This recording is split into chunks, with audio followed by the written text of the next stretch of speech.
ഇനി വയനാട്ടിൽ നടന്ന കുട്ടിക്കലാശിൻ്റെ ചിത്രങ്ങളുമായി സുർജിത്ത് അയ്യപ്പത്ത് നമുക്കൊപ്പം ചേരുന്നു. സുർജിത്ത്, എങ്ങനെയായിരുന്നു? കളറായോ? കളറായോ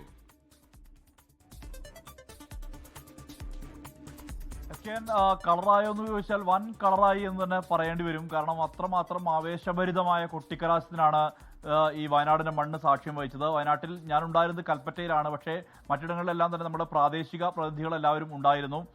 പ്രത്യേകിച്ച് ബത്തേരിയിൽ, അതോടൊപ്പം തന്നെ മാനന്തവാടിയിൽ, പനമരത്ത് ഉൾപ്പെടെ പിന്നെ മറ്റ് ഗ്രാമീണ മേഖലയിലും സമാനമായ രീതിയിൽ തന്നെ വലിയ രീതിയിലുള്ള ആവേശത്തോടു കൂടിയുള്ള കുട്ടിക്കലാശമാണ് അരങ്ങേറിയത്. പ്രധാനമായും LDFും UDFും ഒപ്പം തന്നെ NDAയും ഈ പരസ്യ പ്രചാരണത്തിന്റെ സമാപനവുമായി ബന്ധപ്പെട്ടുള്ള ആ ദിവസം വലിയ ആഘോഷകരമായ രീതിയിൽ തന്നെ കാര്യങ്ങൾ മാറ്റി.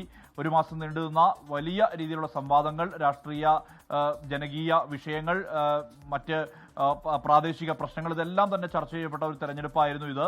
UDFിനെ സംബന്ധിച്ചിടത്തോളം മേൽക്കൈയുള്ള ജില്ലയാണ് വയനാട് ജില്ല. കഴിഞ്ഞ തവണത്തെ കണക്കുകൾ പരിശോധിക്കുമ്പോൾ പോലും അത്തരത്തിൽ UDFിന് വലിയ മേൽക്കൈയുണ്ട്. തുടർന്ന് നടന്ന പാർലമെന്റ് തെരഞ്ഞെടുപ്പിലടക്കം വലിയ മേൽക്കൈ ഉണ്ടാക്കിയതാണ് UDF. സ്വാഭാവികമായും പല നഗരസഭകളടക്കം ജില്ലാ പഞ്ചായത്ത് അടക്കം പിടിച്ചെടുക്കുക എന്നുള്ളതാണ് LDFിന് മുന്നിലുള്ള ദൗത്യം. എത്രമാത്രം പ്രായോഗികമാകുമെന്നാണ് കണ്ടറിയേണ്ടത്.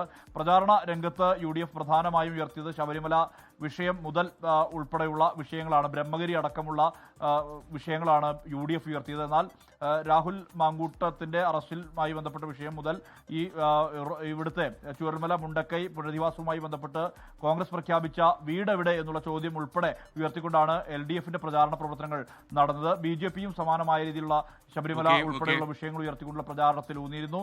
എന്തായാലും പ്രചാരണ പ്രവർത്തനങ്ങളെല്ലാം തന്നെ പൂർത്തിയായി. ഇനി വിധിയെഴുത്താണ്. വിധിയെഴുത്തിന് കാത്തിരിക്കുകയാണ്. എന്തായാലും ശക്തമായ രീതിയിലുള്ള വാശിയേറിയ പ്രചാരണ പ്രവർത്തനം കൊടുവിലാണ്. ലോകത്തെവിടെയായാലും ഏത് സമയത്തും 24 വാർത്തകളും ഓഗ്മെന്റഡ് റിയാലിറ്റി പാക്കേജുകളും എക്സ്പ്ലെയിനറുകളും വിശദമായി കാണാൻ ഞങ്ങളുടെ YouTube ചാനൽ നിങ്ങൾക്ക് സബ്സ്ക്രൈബ് ചെയ്യാം.